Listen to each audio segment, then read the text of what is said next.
वंदे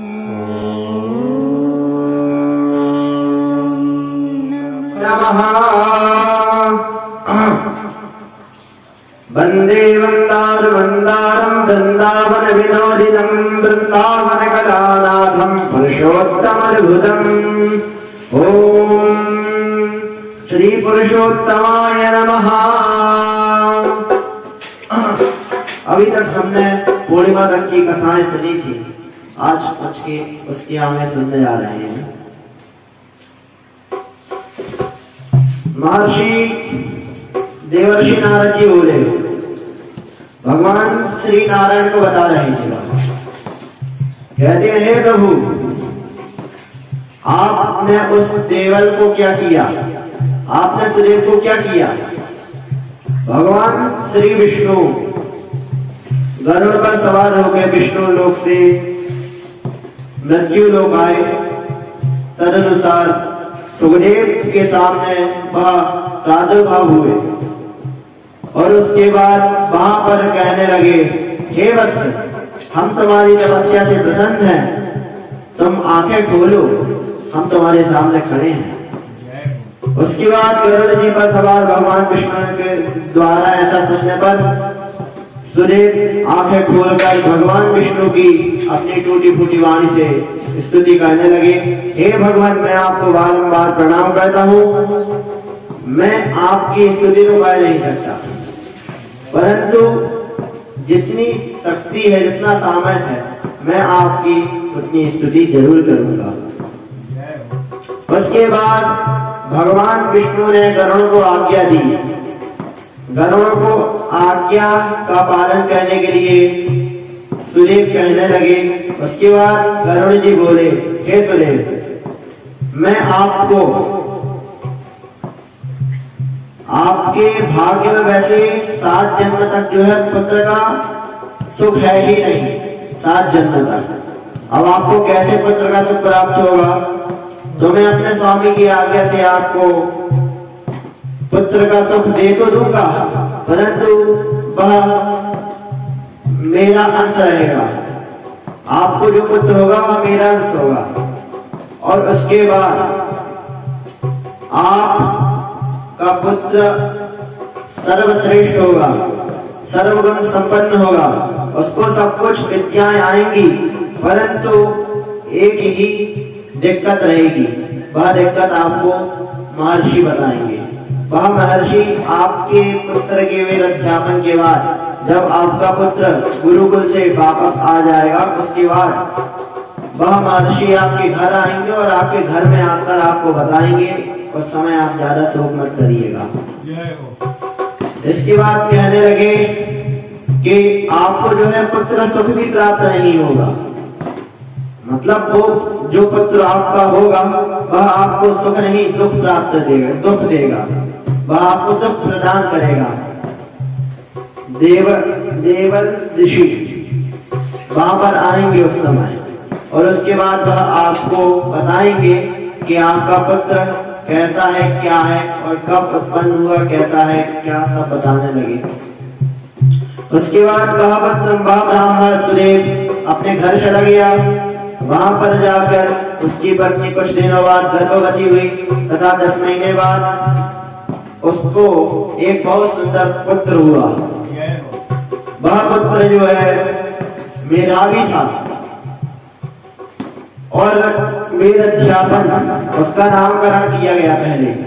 तो उसके नामकरण के लिए अन्य प्रदेशों से ब्राह्मण को बुलाया गया। वह ब्राह्मण 11 थे। 11 ब्राह्मण के द्वारा नामकरण करके उनको दान आदि देकर प्रसन्न किया गया। और उसके बाद वह ब्राह्मण बालक, उसका नाम सुखदेव रखा गया। और वह ब्राह्मण बालक 1 साल की अवस्था में उसका जनेऊ हो गया। उपवीत संस्कार होने के बाद वह गुरुकुल गया। गुरुकुल में जाने के बाद उसने वेद अध्यापन किया गुरु भक्ति के द्वारा। वहां पर वन में जाकर लकड़ियों को काटना, आकर गुरु की सेवा करना, आश्रम की सेवा करना, यह सब वह कहता था। उसके बाद जो गुरु बोल रहे वेद मंत्र एक बार गुरु बोले और उसको याद हो जाता। ऐसा कहते कहते उसका अध्ययन भी पूरा हो गया और उसके अध्ययन के बाद वह अपने घर वापस चला गया और उसके बाद वह अपने माता पिता की सेवा करने लगा। तदनुसार वहां पर जैसे गरुड़ जी ने बताया था कि महर्षि देवल आपके घर पर पधारेंगे, तो महर्षि देवल वहां पर आ गए। महर्षि देवल की आवाज मतलब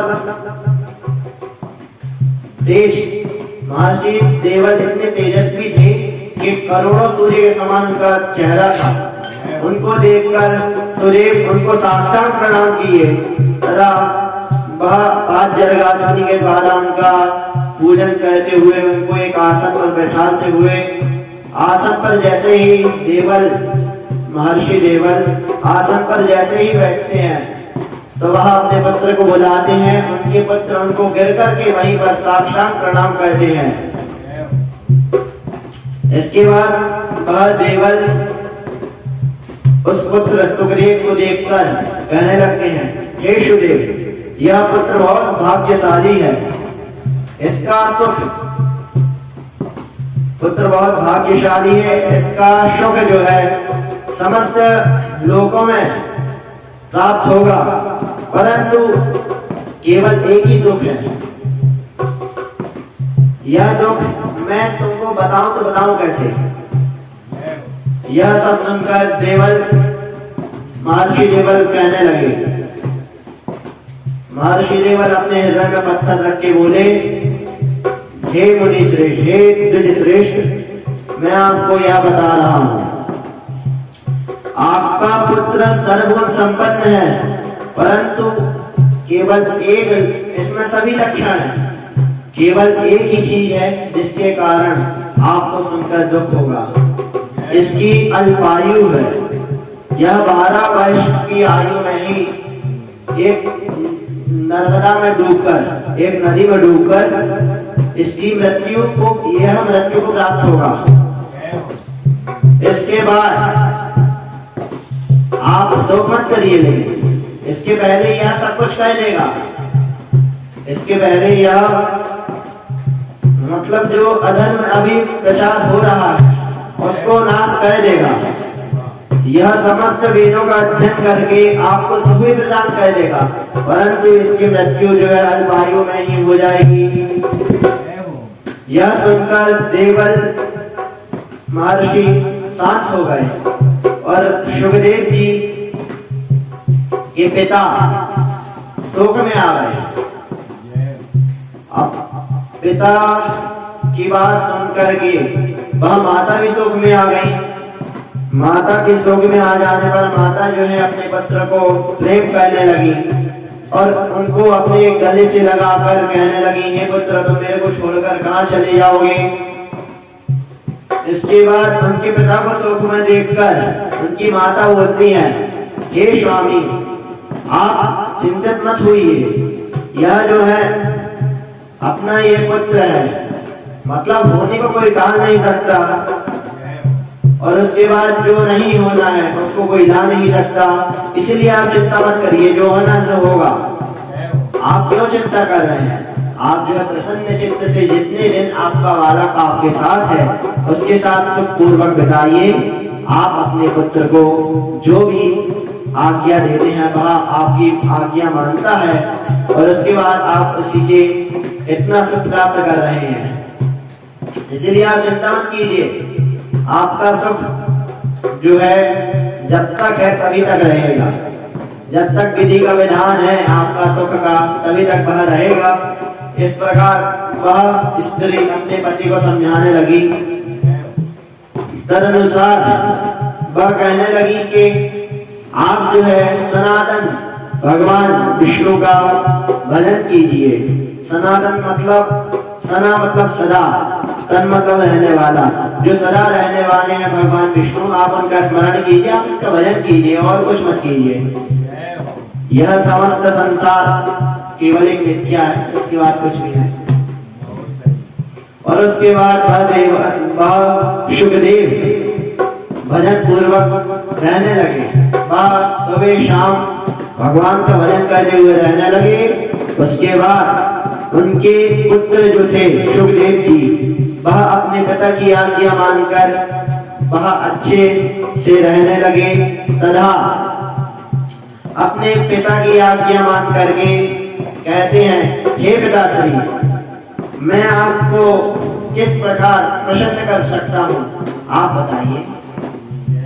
इसके बाद यह सब कह करके उसके पिता गदगद हो गए और उनकी आंखों से अश्रुओं की धारा बहने लगी। और इसी को कह करके आज हम अपनी वाणी को यहीं विराम देते हैं और थोड़ा राम नाम का संकीर्तन करने बोलिए। श्री राम जय राम जय जय राम, श्री राम जय राम जय जय राम, श्री राम जय राम जय जय राम।